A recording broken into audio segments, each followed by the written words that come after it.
All right, hello everyone, and welcome to the latest edition of Dubcast Daily as the Tubcast tackles the Women's Asian Cup. And it's the big day today. It is the final, and we are here to preview the action for you that awaits from Stadium Australia tonight. If you're listening to this on the day of release, if you're listening to this afterwards, well, hopefully you don't know the result yet, so you can listen to this preview spoiler-free. But the Matildas are set to take on Japan on Saturday night in the Women's Asian Cup final. For this preview episode, you have myself, Poletti. I'm being joined by Burke, who is here in Sydney for the final as well. And joining us from Perth is Matt Olsen. Burke, it's here. We've been doing this for 3 weeks now, daily episodes for 3 weeks. And we're almost at the end, but that means the final is here, and the Matildas have a shot at the trophy. Matildas do indeed have a shot at the trophy. I did tweet about it after they won their semi-final, and I want to stress to everyone that I used the word could. Could. I didn't say they will. I would never say that. That's stupid. I said they could. And you know what? I stand by it. They could win. There's only 2 options. They could win. They could also lose. This Japan team is frightening, but they could win. They could win indeed.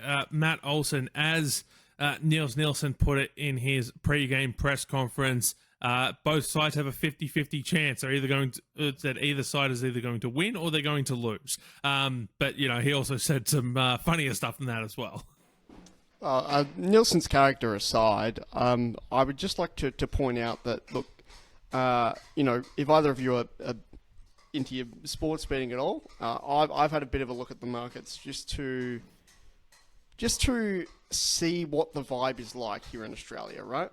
And within the 90 minutes, it's about a $6 flow in favour of Japan. So that just as a metric. And I'm not endorsing betting at all. Please don't waste your money on that. But that is just an indication of what we're actually looking at here. So we sit here and say, oh, it's 50-50. It's 50-50.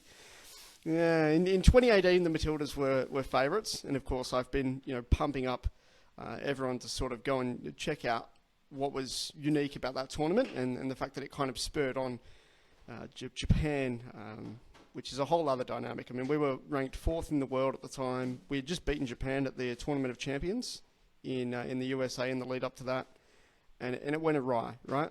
But if we put the shoe on the other foot there, hey, Japan are the favourites this time. So anything can happen, and especially with that jeopardy of it being on home soil.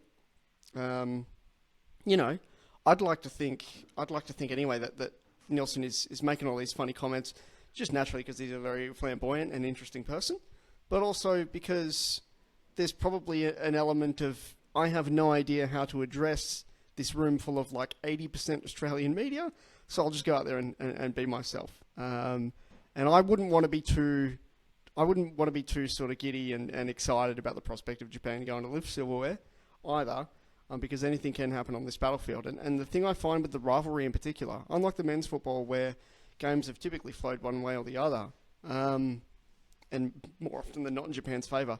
I feel like when Nadeshiko and the Matildas meet, you rarely get like a blowout or anything ridiculous like that. You always get a game that's going to go the distance, a game that's very physically tough.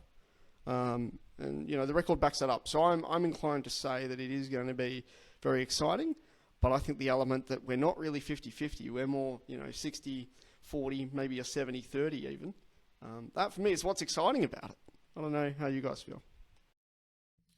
Well, it's interesting there you mentioned, generally the games go the distance, because as I've said plenty of times, there was a game last year that didn't exactly go the distance, and one might argue was over inside 60 seconds.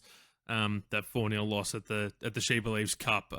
So recent history suggests maybe not, but the long-term history suggests that it could go the distance.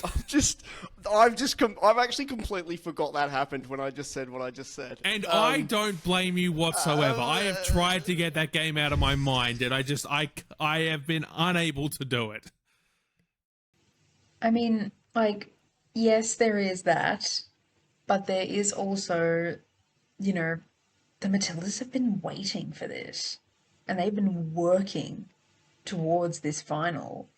They've fallen at the hurdle a bunch of different times, at the last World Cup, at the last Olympics. They finally made it. Who's to say they can't go to the distance? Like, yes, Japan are incredible. I'm not denying that, but we're a really good squad, and like everyone's been saying this whole time, it's tournament football. It's not about being the best necessarily. It's about getting the win. And by whatever means you have to do that, do that. Um, I was we were at the semi final between Japan and South Korea, and we did witness what had thus far been impossible. Someone did score against Japan. And it was a gorgeous goal. I think they were just kind of caught off guard and forgot that they actually had to defend, because they haven't really had to at any other point in this tournament. So it can be done. You can score against Japan. We could score against Japan. I like to think that we will. I think it may just come down to the desperation of the Matildas to finally lift a piece of silverware. And that built into the fact that it's going to be done on home soil. And we have the crowd on our side too. I don't know. There's lots of stuff that swing in Australia's favour, I feel. They're not really the things that you're writing about, being like, yeah, they're absolutely desperate to win. They need to win. Like, it's not, but that's what we've got. That's what we've got that other teams don't necessarily have. I think that's what we've had for a very long time, is just a deep-seated desire to do better and to prove that even though we are a tiny, tiny country and football technically isn't even the biggest sport, we can do great things in it. And we have. I don't know. I don't know. That's where I stand. We can do it. Yeah, it's those intangible assets, right? It's that never say die attitude that, is emblazoned, on every single Matildas jersey. That, has... You simply don't get that anywhere else. I'm sorry, nobody else has that attitude. Like, yeah, they may want it, but they don't have never say die written on their backs, do they? No, and that's exactly it, right? And, to your point, Ellie Carpenter touched on this in the pre-match press conference today. Quote here from Carpenter: when can I say that I'll have another final in Australia to win a major tournament? Never, probably. So this is a once-in-a-lifetime opportunity for us and most of the girls. I've been in this team for 10 years and haven't lifted a trophy, end quote. First of all, that's incredibly disrespectful to the Cup of Nations. The tournament of champions in 2017 that I just mentioned as well, yeah. Yeah. No, look, but I mean, look, major trophy-wise, absolutely. Like, we're not celebrating the Matildas Cup of Nations wins. No Mickey Mouse Cups, guys, please. We want something real. There are some nations that'll parade around their version of a Mickey Mouse Cup like as an accomplishment, because she believes apparently. But I mean, look, I think... Don't stop me on that.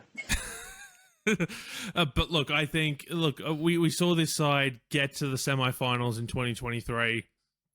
We've seen them come close before. This is, but again, the fact it's on home soil, right? This is, it's, I think you and I might have been talking about it off air, Matt. Like, this is one of those, once in a generation sort of things, right? Like, like the ICC One Day World Cup, right? Like, that's a once sort of like every 20 to 25 years thing. The T20 World Cup, a little bit different because it's now every 2 years, but like that's a once in a generation thing for a lot of people. The ability, for a lot of countries, particularly as the game expands, they might go their entire lives without ever seeing a major tournament on home soil. They might go, multiple generations without ever seeing a major tournament on home soil. I look at the men's side of the game there in particular, where, you've got the likes of a Saudi Arabia, the likes of a Qatar, buying up all these different tournaments. and just, all these other countries that are sort of, for lack of a better term, engaging in sports washing. A nation like Australia just can't compete with the money coming out of those parts of the world. So, it could be, another generation at least before we see another women's major tournament on home soil at the senior level. There is, I mean, not to like burst anyone and everyone's bubble, maybe, there is the Olympics being held in Brisbane in a couple years' time. A couple years' time, like what, 6? I have completely forgotten about the Brisbane Olympics. I think everyone has, to be quite honest with you, because I think we're all a bit more concerned with whether or not the world is going to make it to 2032. But yes, there is that. And Ellie Carpenter, God willing, inshallah, said the Awole, the whole spiel, should be there. It's 2032, right? She could still be there. She may not be running as hard and as much, but she should be there, God willing. God willing. So there is another chance. There's not another chance for this entire team, though. And I think that's something that's really, really special about the team that we have, is that all of these players, most of them at least, grew up together. Like, there are photos you can find of, like, Alana Kennedy and Caitlin Ford when they were, like, 15, 16, because they were already playing together and they already knew each other. There's really no other group, other team anywhere that I've seen that has this kind of connection between a good amount of the players. They want it for themselves, but they want it for each other too, because they've known each other since they were kids. They've been in this for the long, long, long haul. Like, Van Egmon's career has lasted 16 years already. And yes, that technically did involve an Asian Cup win, but she was like 12 years old at the time, so I guess it doesn't really count. But yeah, she's right. There's no chance, or there probably isn't another chance for this exact group of players to lift a trophy together. And there's definitely not another chance for them to lift another trophy together on home soil. But yeah, I think that's further fuel to the fire, isn't it? Yeah, I mean, to that point, like, we know that there's no easy groups of the Olympics unless they, expand the the amount of teams participating. We saw that in 2024. So like, there's every chance that Australia gets bungled out in the groups in 2032. Because who knows what's going to happen there. So I wanted to feed off what Burke was just touching on for a second. Yep. But I might as well just offer the possibility that by 2032, the Women's Olympics could be U23s like the men's. I just want to put that out in the ether. But yeah, I know. Poo-poo. We don't like that. I just, the talking point of it being about the fact that it's at home, I think is irrelevant, right? Because winning the Asian Cup is ultimately, like, our national football body exists to win 3 trophies. The ASEAN Cup, which we don't even compete at senior level, the Asian Cup, and the World Cup. And World Cups, listen, pretty freaking hard to win. So when it comes to our existence, like, as a football country, winning an Asian Cup is, like, it's just the thing, And what that kind of ties into with what Burke was saying is really, really important here for me. Because, again, we've only been at this for 20 years. And I don't want to give you the rant that I gave you outside of Perth Stadium again. But just to touch on what that 20-year journey has been about is really important. Because the women's game has always been the creme de la creme of Asia, alongside Japan and South Korea and North Korea and China. But the fact that it has mostly been this same core of players for basically that, I mean, the 06 team, the likes of Cheryl, Salisbury and whoever else was around at the time. Of course, the great Sarah Walsh, Grace Gill would have been around at that time as well. Fantastic players. But it's this kind of core that come in at the start of the 2010s, where, like, our entire history as number 1 or number 2 in Asia has been with that core group of girls. And that is massive, right? Because in those 16 years between the 2010 title and now, just look at how immensely the game has grown, right? And look at how much we've grown as a country. And the reason I'm so obsessed with that sort of reign towards the end of the mid-2010s is that we actually were the very best of the AFC, and that title should have been ours, right? And it feels like there is a reason and a hope that all of that 16 years and the golden generation and everything like this can be sort of put to rest with this title and winning it. And that's why it's so important. And in the men's game, you know, we all know the anecdote about Belgium, right? Belgium built the greatest team ever and failed at every opportunity.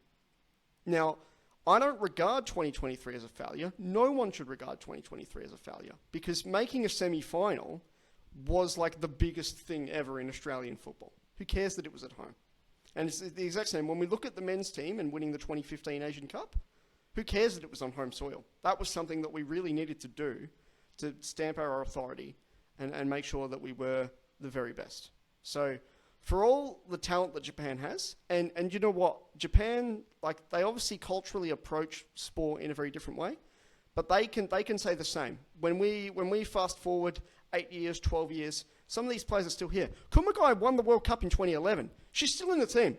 So, like, they have that emotional connection as well. And so for us, I think we should just push aside the fact that the game is at Olympic Park, and we should really just focus on how incredibly special winning a continental title is. Because as I said, it is the thing that we go into these tournaments knowing we have a chance to win it, and our sole existence is about having that title and holding it very, very tight. So that's massive for me.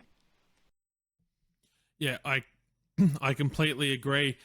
If you want to read more about that 2018 final, there will be a piece on the Roundball Australia website for you to go have a look at, and I'll put a link to that in the episode description as well. But on this game specifically, there are a couple of storylines that have come out of the Matildas camp in the last couple of days or so.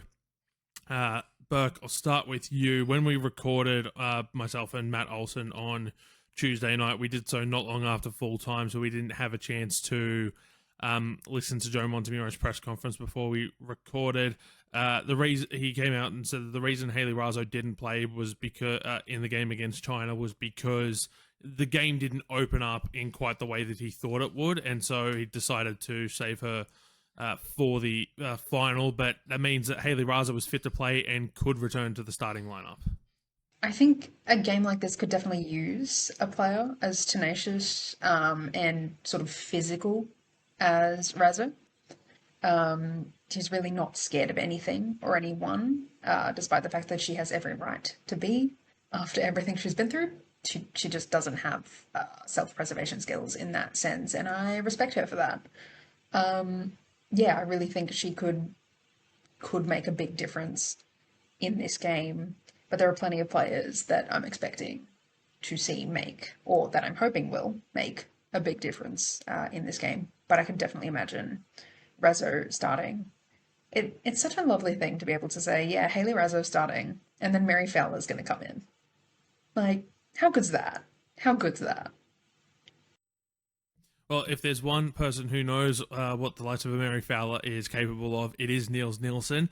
Who was the director of women's football at Manchester City, and he was full of praise, on Paramount Plus after the game against South Korea in a post-game interview with Daniel Garb, where we talked about Fowler, he talked about Kennedy, he couldn't stop praising them. But we'll stick firmly with with Australia for the moment as well. Matt, a couple of slight, I'm going to say quote unquote injury concerns here, because we obviously don't know the extent of what's been reported on Friday. Claire Hunt did not take the training field in the Matildas' last pre-match training session. Reading an article here from AAP's George Clark. The Matildas declined to explain the defender's absence, who limped into Wanderers Football Park after being subbed off in the second half of the semi-final win over China. We saw, Hunt leave the field with, at halftime with Winona Heatley coming on, and the defense looked a little bit more assured. I mean, look, it's always tough to tell, right? But, that regardless, Claire Hunt, not being available would be a huge absence, wouldn't it? Yes.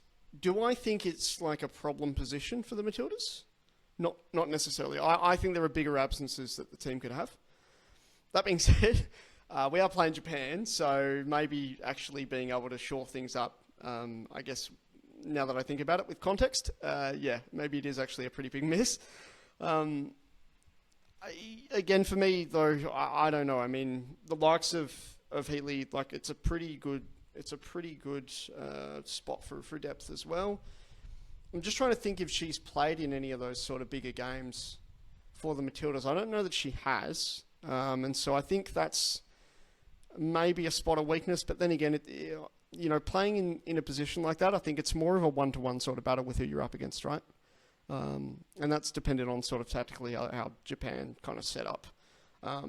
I'm very curious to see what they look to exploit in our game in particular, because the way that we've kind of successfully shut down China and North Korea and then sort of had that clinical nature to go and win these games, with far less opportunities for most periods of, I think especially the first half, it just, to me, makes me wonder if they're looking at some way to exploit that setup. And so I think obviously that's, a bit of an unnerving kind of approach, but also, like, I think it's kind of good that if we end up actually going with different players with different strengths, with different characteristics, then the blueprint for how the North Korea game in particular played out, because I think China was a bit more different. I think North Korea is the dress rehearsal for Japan.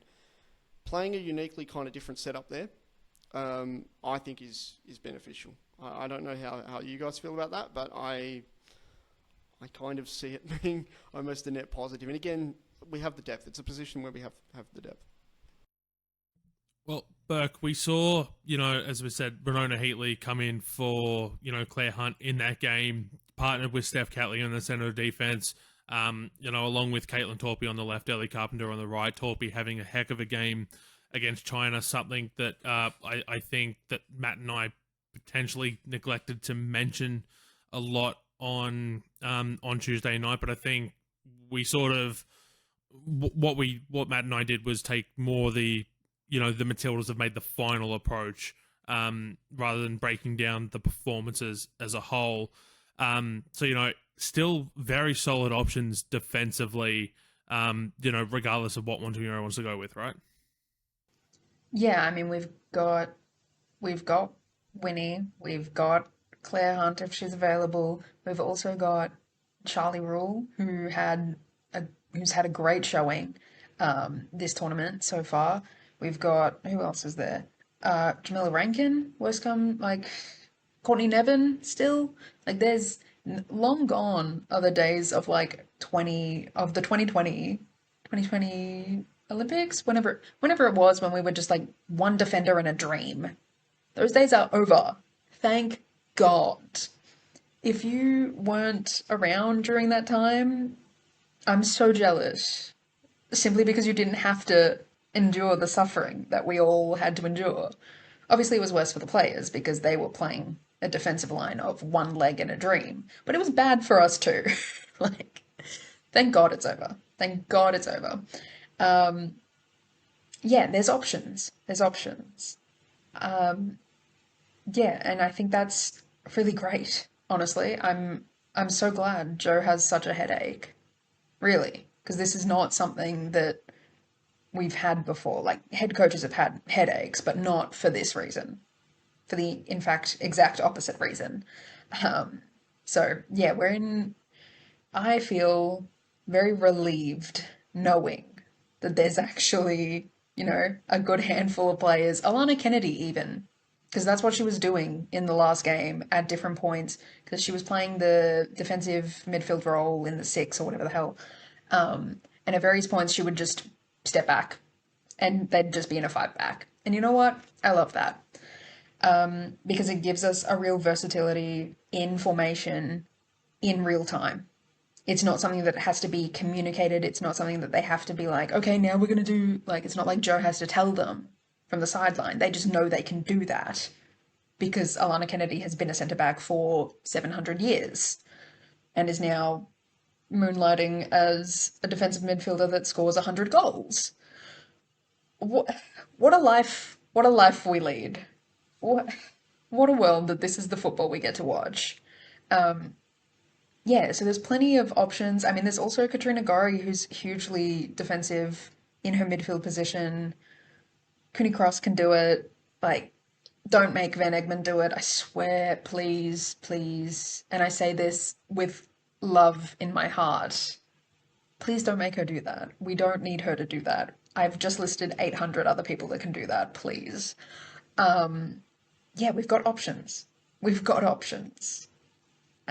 Yeah, so I'm not, like, obviously I would want Claire Hunt to play, but I'm not scared that it may be Winnie and, oh no, a European Champions League winner, Steph Catley, centre back. Oh no.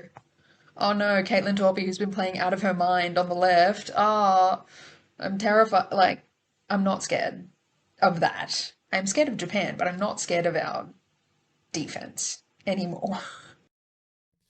Yeah, and then I'll come back to you on this one, Burke. The last, again, really quote-unquote injury concerns is the captain, Sam Kerr. She was spotted at training on Friday in the 15 minutes open to the media. She arrived at Friday's session wearing a protective support on her right knee. This is per the same George Clark article, from the AAP. She then trained fully and without her brace before having strapping applied after the media were asked to leave. Obviously, we know of, Kerr's history with injury in the last few years. Look, I mean, these things happen all the time, I think. Like, players apply strapping, then they don't. They play with it sometimes. They don't play with it other times. I'm not too concerned, to be honest. So that's me. I don't know what your thoughts are. I don't know what Matt's thoughts are. But yeah, I'm not too concerned. I think the thing we really need to be aware of is that Sam has played a lot of minutes in the last 3 weeks that she just has not been getting with her club. And so, if there's anyone we want to blame for this, I'm going to point the finger at Chelsea. If you guys had played her when you should have, which is most of the time, because she's still scoring bangers, that, like, we wouldn't be in this situation. But I'm also not concerned. Because she has been playing a lot of minutes, it doesn't surprise me that she's maybe wanting to be extra careful in the lead up to this game, because this is going to be one of, if not the biggest games of her career. If they're all doing every single thing to be extra precautious, it's not a problem to me. That being said, if I walk into the media tribune and receive the team sheet and it says Sam Kerr not eligible, much like that first game of the Women's World Cup in 2023, I will have a heart attack and collapse. But don't bother sending for help, because there's nothing you can do for me at that point.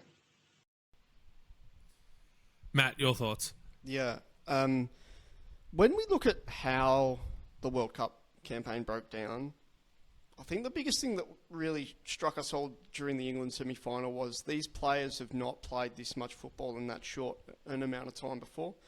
Tournament football just is intense, right? Look at the way it completely destroyed India and Bangladesh at this very tournament.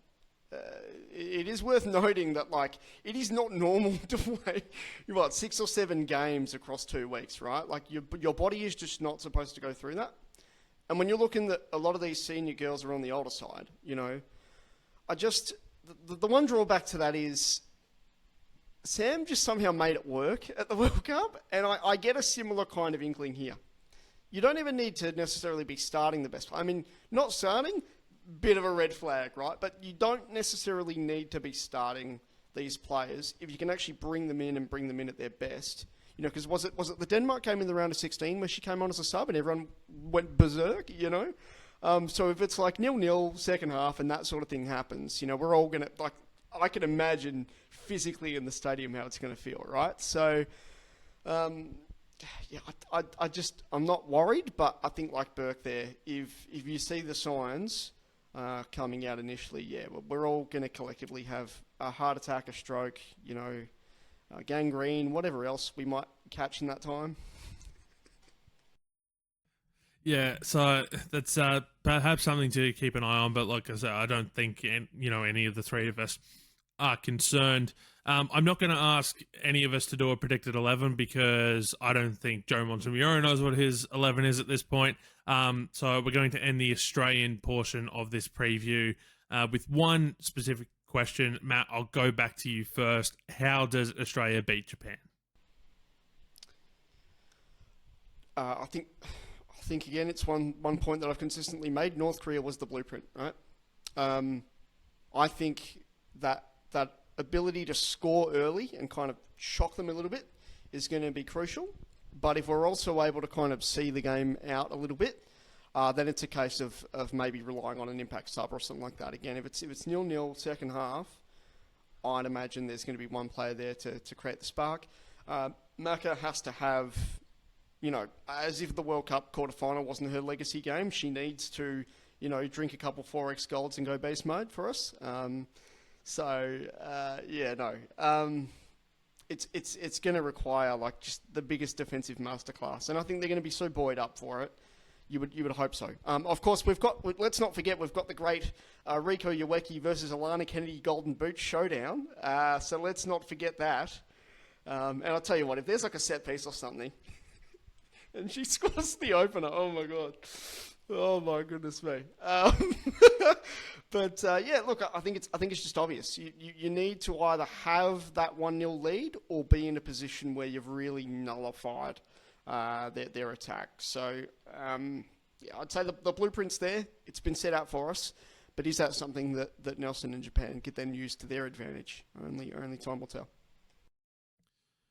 Only time will tell indeed. Burke, same question to you. How do the Matildas beat Japan? I think, much like what Matt said, but I think it's also a combination of, sort of working it out the way they worked it out against North Korea, but also playing for each other the way they did against China. Because a lot of them spoke after the China game about how they wanted, how they were striving to be more intentional and more intense in the game. I think one thing that people really haven't touched on so much is this for Australia.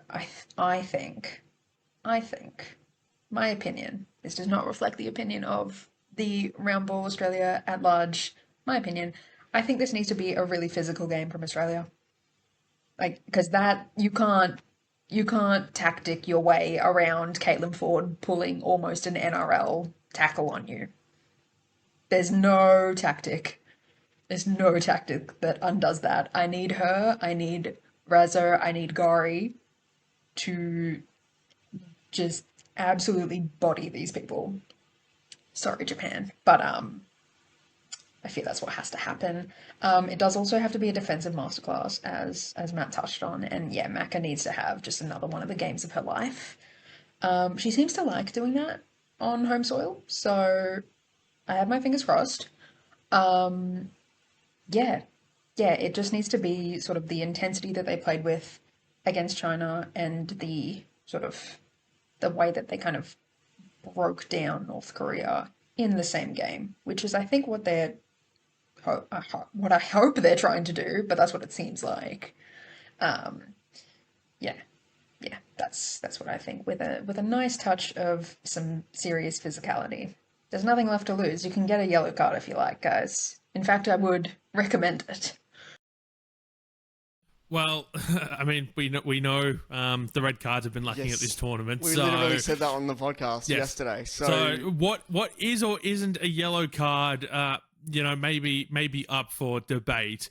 Look, my thoughts are, I want to go back to the goal that that Japan conceded against South Korea, and it came from a lapse of judgment, a slight drop off in the intensity that Japan was displaying, and I have no doubt that Niels Nilsson and their coaching staff, which involves Leah Blay, and we'll touch a little bit more on Leah Blay in a moment, is sort of have drilled that into them. They cannot do that against Australia. They have to be on for 90 minutes if they want to win this game.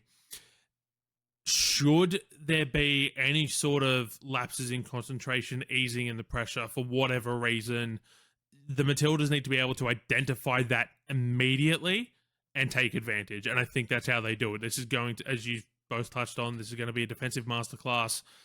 Being able to absorb pressure, being able to strike early, while they're still settling into the game, and take advantage of that. I don't think, that I don't know how or when an opportunity like that might present itself, but the side needs to be able to identify if and when it does. And I think that's the path to victory for the Matildas there, is being able to capitalize on, a very rare error that Japan may or may not make in this game. So that is the Australian portion of our preview done. Just before we move on to the Japan preview, as you've probably noticed, we've been hard at work over these last few weeks bringing you daily episodes. If you appreciate any of the work that we've done, please hit the follow button on whatever platform you're listening on. Hit the subscribe button if you're watching on YouTube. Doing a task like this does take its toll. Obviously, completely voluntary on our parts to do it. And by our part, I mean my part, and I've just been dragging everyone along with me. We hit 1,000 subscribers on YouTube. It allows us to enter the content monetization program, which means that we can help create more content in the future. So if you've appreciated any of the work we've done, a subscribe would be absolutely appreciated, and it's one of the ways you can help support the show. To continue creating incredible content into the future beyond our normal weekly podcast. We'll move on to the Japan side of things now. As we've touched on, Niels Nilsson very full of praise for the Matildas players as a whole, but just the team as a whole, and was had that on full display in his pre-match press conference today, Burke, including what might be the line of the tournament so far. Yeah, that was very funny. What was it, like an argument between a bee and a fly? Is that where we're going here? Yes. Yeah, interesting. Love it. Exactly what I would expect from someone who's authored a children's book. Really good. Really good. Did it make sense to me? A little. Did it not make sense to me? Also a little. He's playing like incredible mind games. I gotta say. But no, I think he's a great character. I think he's really good for the women's game. And yeah, his side has been very, very good. There was one thing that he said that's really helped him kind of unlock Japan as a team for him, which was letting the Japanese coaches actually explain everything to the players, because he was saying he himself is very hard to understand in general. I found that really interesting that he said that. Like that he's been really leaning on his, assistant coaches. But yeah, Japan as a side, formidable, very. We know this historically. They have been great. They've won World Cups. Like Matt mentioned earlier, Kumagai was one of those players who won in 2011. Unreal career. And of course, there will be a couple of players that are familiar with each other, because a couple of them play at Man City together, a couple of them play at London City together, so there's that as well. But yeah, they're just a really great side. I know their keeper is very good. Yamashita is the usual starting one that they have, I believe. I know she's very good. Not many people, if you've just like started watching this tournament, would know that, because she hasn't really had much to do. But they have incredible players across the park. Sorry, I know how to talk. Yeah, just excellence through and through. But so do we. Don't get it twisted. Yeah. So the line was, quote, "It's like asking a bee to explain to a fly why honey is better than, yeah, I'm not going to use the expletive here. Why honey is better than crap." He used a four-letter word starting with S.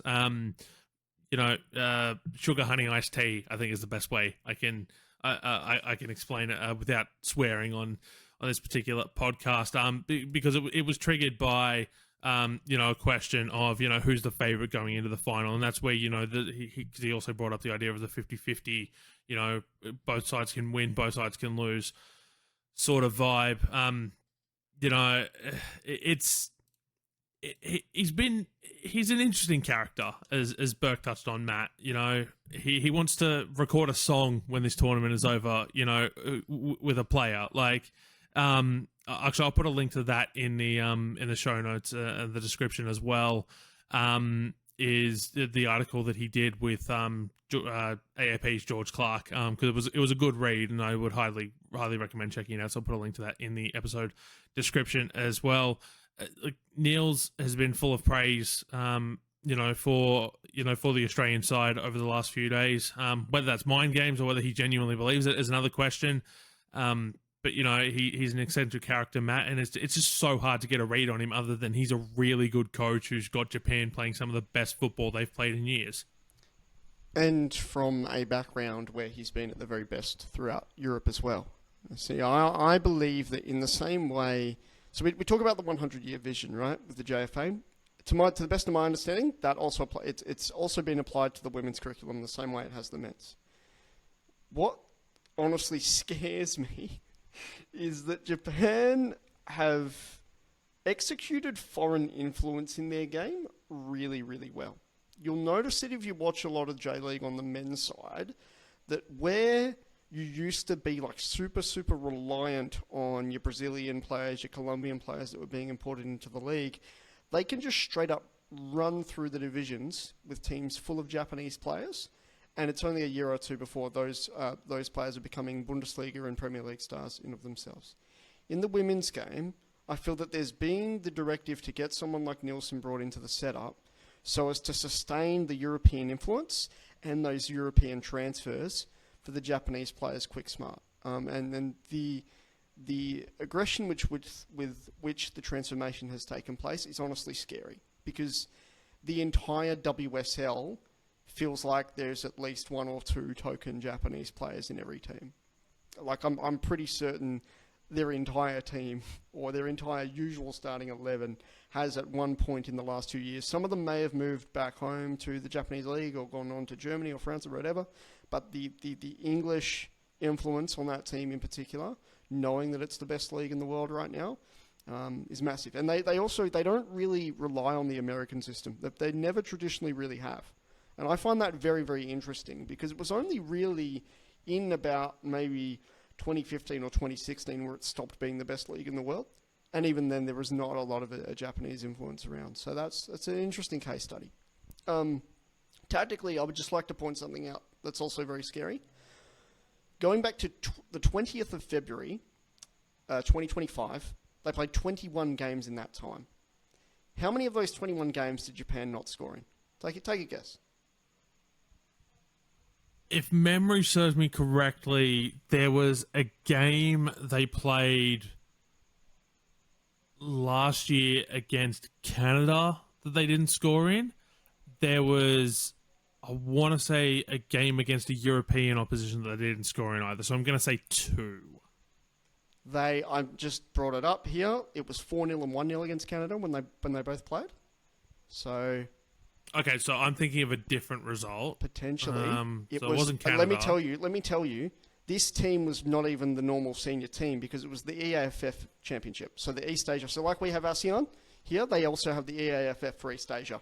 It was a 0-0 draw with China. That is the only game Japan did not score in. So it wasn't even the senior 11 playing.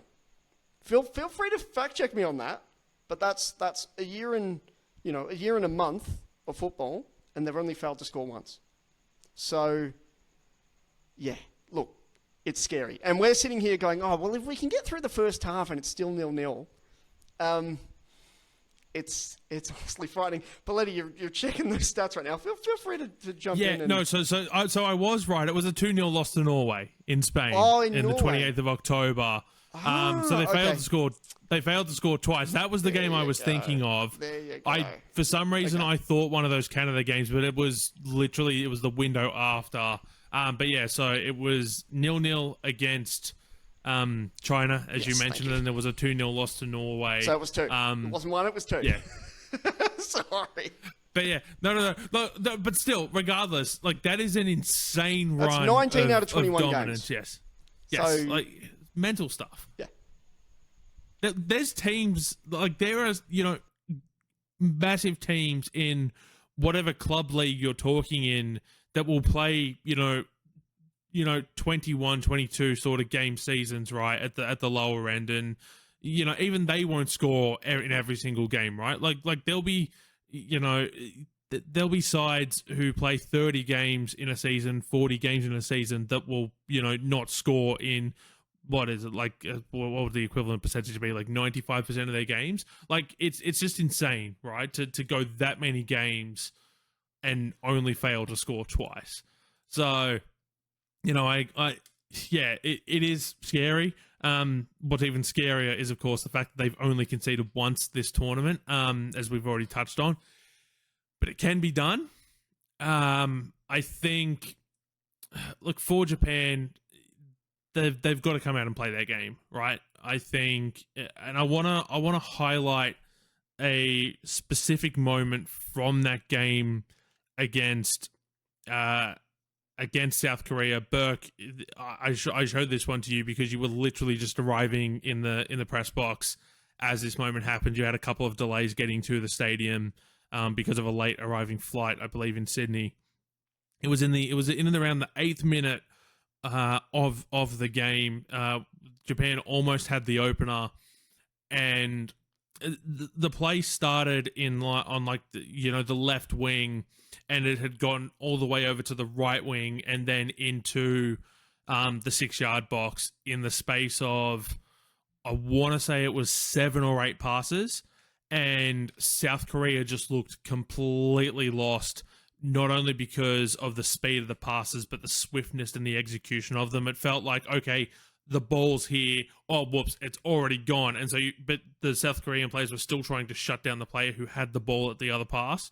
And so it just created up all these gaps, and, just the speed and the fluidity of, what that moved with. We didn't see that so much in the game against the Philippines, and Niels Nielsen, talked about it because the Philippines basically shut up shop for as long as they could. South Korea tried to play a little bit more of a fluid, open game, and we saw Japan take full advantage of that, because that's basically what they've been doing this entire tournament, right? I think, there are a couple of games where there's small exceptions in moments, but when they've had the opportunity to move the ball and play a free-flowing game, they've looked so scary, and that's kind of how they're going to win this game, right?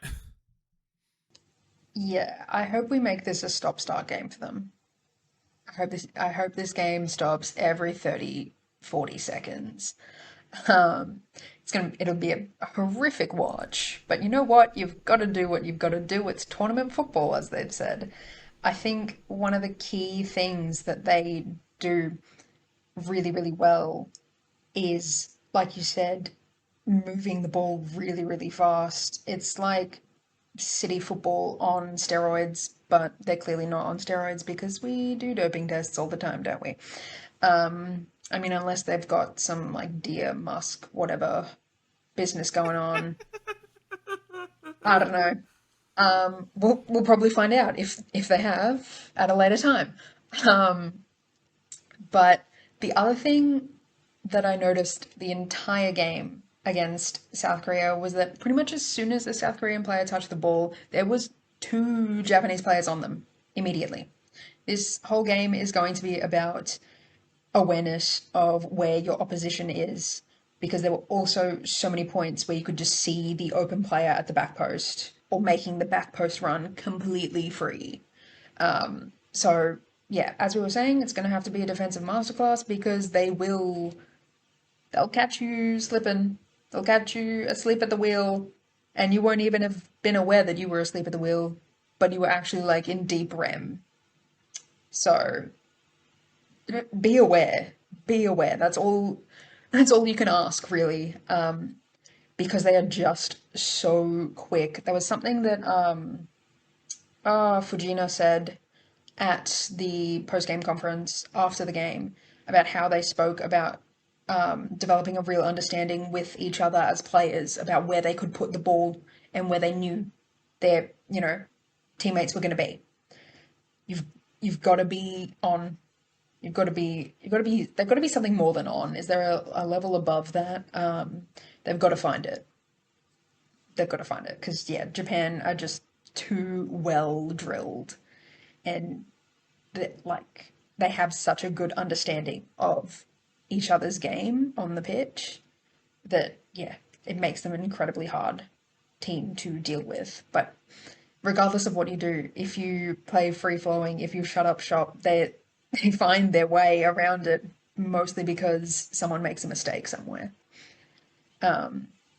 We just can't afford to makes me think of actually that Courtney Vine quote from a very, very long time ago where she spoke about how football was actually a game of who makes the least mistakes. And that's really what this game is going to be. Yep. I completely agree. Matt, last thing I want to touch on the Japan side of things is all the headlines have gone to, Niels Nielsen, because obviously he's the one doing the post-game press conferences. He's the ones doing the interviews. But, it can't be underestimated how important Leah Blay is to the setup of this side. And there was a moment in that game against South Korea that I want to point to here specifically. It was the third goal that they scored, where all of the bench got up to celebrate with Leah Blay. Niels Nielsen was also standing up at the time, so they had the choice of where to go. They went to Leah Blay. Some of the players came over that were on the field and were sort of high-fiving the bench and Leah Blay as she went past. So it's clear that she's well liked and well respected in the team setup. But I want to mention an anecdote here that I was talking with friend of the pod Kieran Yap, where during her time as young Matildas coach, she knew where we as Australia needed to get to. It wasn't chasing down England. It wasn't chasing down the USA. And I've mentioned this anecdote before. It was trying to chase down Japan and how to get to Japan and beat Japan. And that was her target. Developing players, absolutely, whatever it was. But, you've got to beat the best in the AFC. And, for the longest time, as, we've touched on, in recent memory at least, that's been Japan. And that was always her goal.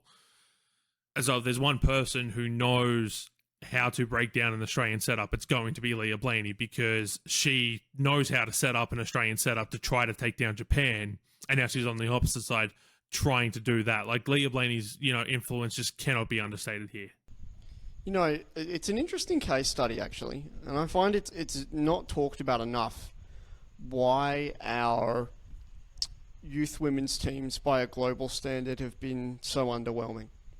And I think a lot of it comes down to a bit of a stubbornness, thinking if we've been able to take it to Brazil, to England in the senior game, why are we not sort of already at that standard? And then we go to World Cups, we come in underdone.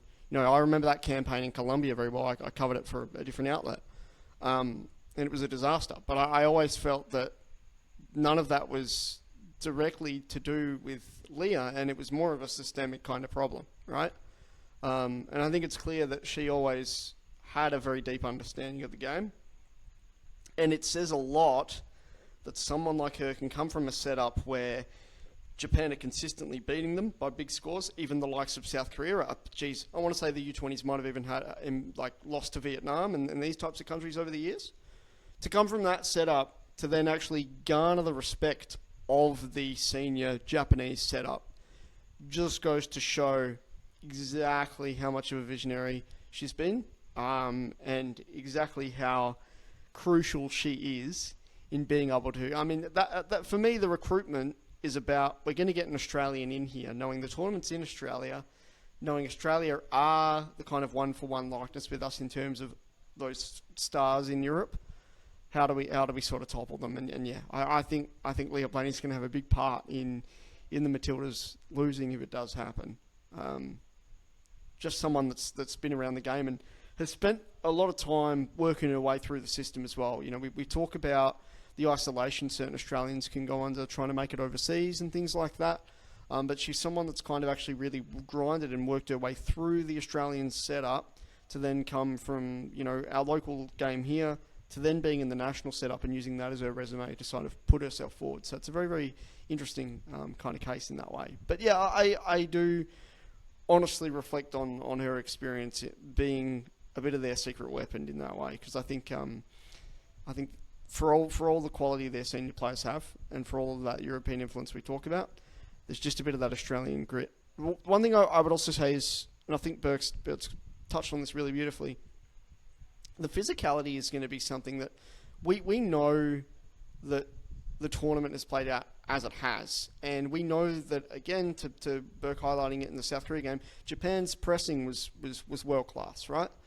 So if there's one way to do that, it's to be really gritty and physical. And where I would say we'd counteract Leah Blaney's style of football is if we come in with a bit of that edge and we're really, really pushy, might catch them by surprise. And again, if we can do that from the early kind of onset of the game, that's where the game might be able to tip in our favour as well. So I think it's a very, very interesting topic of conversation. Yeah, it absolutely is. Burke, any thoughts on Leah Blaney? Yeah, mostly that if, like, when we reach the need for our next coach, if the first phone call isn't to her and no one else, I'm showing up on Football Australia's doorstep. I'm going to end up on the news for something. Yeah, it has to be her. We have to bring her back with all of the knowledge that she's gained. We can't let Japan get away with this. We can't let them get away with having all of our, insight, all of the insight into us without us getting something back from it, which is what I believe in my heart is what she set out to do for us. She's going to come back and she's going to have a big old manila folder full of every single thing that she's learned and that the Japanese do. And she's gonna revolutionize the game. But yeah, no, I think the trajectory of her career has been something really, really interesting to watch. And I am very excited to hopefully reap the benefits of it one day. I think it'd be a huge miss for the Matildas and for Football Australia if we don't at some point get her back in whatever shape or form we can. Preferably head coach, in my opinion. They can't get away with this. I'm just going to jump in by saying that a close second, just my humble opinion, would be Tanya Oxtoby. But that's a whole other conversation. Yes. Yeah, massive agree there. Yep. I mean, you could also even throw in the likes of a Mel Andrietta, right? Like, I think, there's plenty of options. So that is our Japan portion of the preview done and dusted. Bit of a longer one today, but, we went through both sides in significant detail and depth. So hopefully you've enjoyed it. Obviously, there's plenty of other news in the world of women's football as FIFA continue to do their part for the development of women's coaches. We're not going to touch on this tonight. There's been, this is, our tournament preview episode. There's, we'll get into that next week when we resume our normal, regular, podcast programming because there's just so much to get into. because there is also every chance, I think, by the time we talk next, for our regular programming, the Wellington Phoenix could have sealed A-League Women's Finals for the first time as well. So, plenty of things to talk about after the Women's Asian Cup is over. But as you're listening to this on the day of release, the final is tonight, 8 p.m. Australian Eastern Daylight Time, 5 p.m. Australian Western Standard Time. Adjust accordingly for wherever you're tuning in to from around the world. But for Matt Olsen and Burke, my name is Poletti. We thank you so much for tuning in, and we will talk to you tomorrow with our review of the final.